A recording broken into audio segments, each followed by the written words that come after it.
They took the Carry On team out of their comfort zone. Camel up, Bobo! Quite literally, dumped them in the sand, gave them a few pith helmets, and told them to pretend it was the Foreign Legion. Legion! Legion! Present! Arms! Released in 1967, Carry On, Follow That Camel is one of the quirkiest entries in the series. Good! Attention! Right turn! Quick march! There are no seaside hotels or hospitals this time, just camels, quicksand, and an American comic who never quite knew what he'd signed up for. It was great, it really was swinging. But baby, I belong here, I got my work to do. But behind the slapstick and the sand dunes are some brilliant details and behind-the-scenes stories you might have missed. So grab your sun hat, hold on to your sense of humour, and let's look at 10 things you probably didn't spot in Carry On, Follow That Camel. It doesn't taste quite the same as I remember. Believe it or not, Follow That Camel wasn't originally supposed to be part of the Carry On series at all. Don't you worry, fellas, it's all been a big mistake. Here, have a cigar. I have a feeling we're going to be real buddies. Producer Peter Rogers first planned it as a standalone adventure comedy, but after test audiences didn't quite know what to make of it, the studio decided to rebrand it with the Carry On name just before release. So, technically, this one only carried on at the last minute. Very well, in that case. Oh, never mind, I'll do it. American comedian Phil Silvers, famous for Sergeant Bilko, was brought in to give the film international appeal. Did you ever have one of those days when nothing seemed to go right? Wait, here, oh! And he was paid far more than the British regulars. His fast-talking, wise-cracking Sergeant Knocker is pure Bilko in a Foreign Legion uniform. Who did that? It was I. Yes. Very well done, I must admit.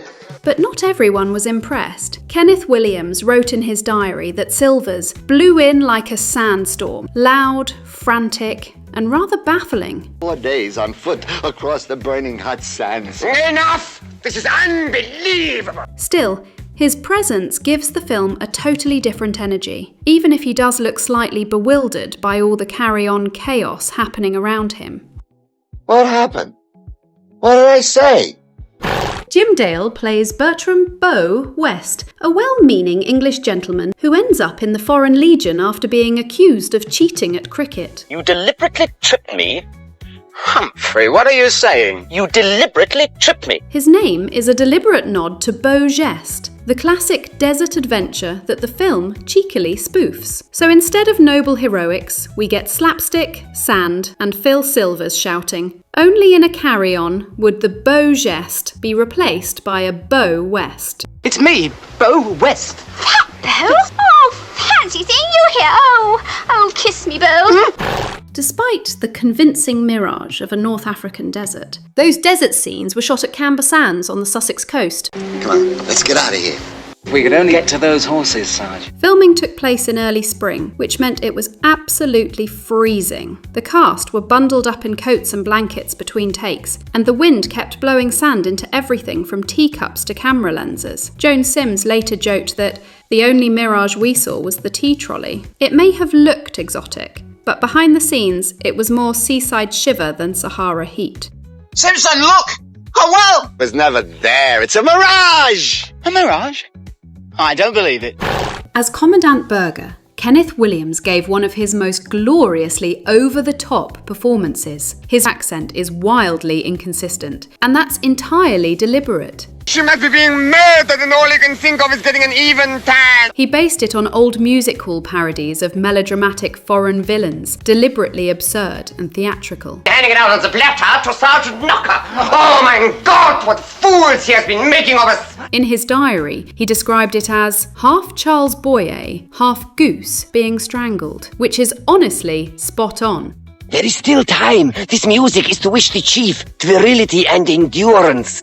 The production discovered that camels are not the most cooperative co-stars. They refused to walk in straight lines, spat at the crew, and once wandered straight through a shot mid-take. Damn it, I'll never get used to that! I expected the back end to go down first! But those unexpected moments ended up being comedy gold. Director Gerald Thomas often kept the cameras rolling, and several camel improvisations stayed in the final cut. If a camel looks like it's ignoring its cue, that's because it was. Camel, Bobo. Bernard Bresslaw played Sheikh Abdul Abalbul, the fearsome local leader. 1,000 apologies, gentlemen. They're just ignorant fools. Yeah, it's a good thing you showed up. But look closely, and you'll notice he plays it almost as a parody of movie villains. See how the mice run. But the time is not yet.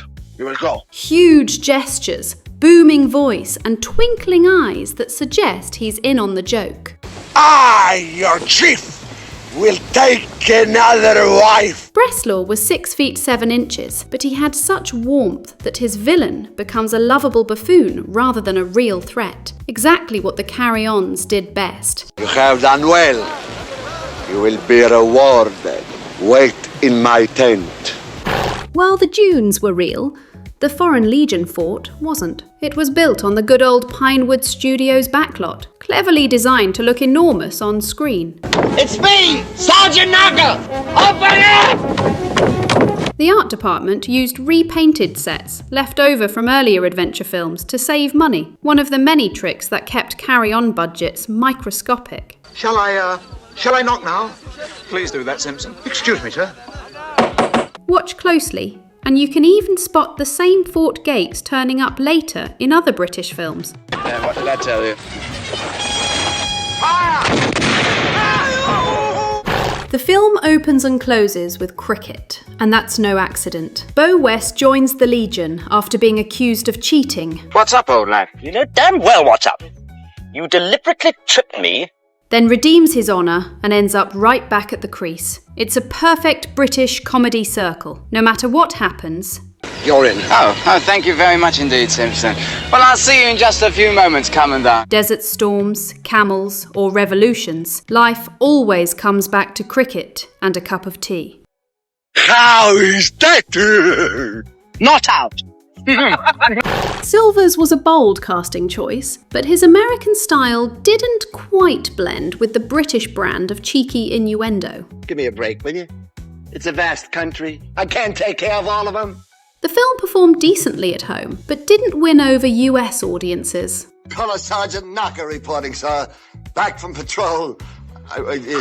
Silvers later said the experience put me off deserts for life, and he never returned to the series. I would waste the talent of these two intelligent, hard-working, conscientious soldiers in this manner. Still, his one-off appearance adds a unique flavour. It's the only Carry-On film that truly feels half Hollywood, half Hastings. Time is nigh. I wish mine was. I could use a nigh old time right now. So there you have it. 10 things you probably didn't spot in On Follow That Camel, a movie set in the desert but shot in Sussex, Sir, I'm rather worried about morale. with an American pretending to be French and a British cast pretending to be warm. Well, there's nothing to it, really.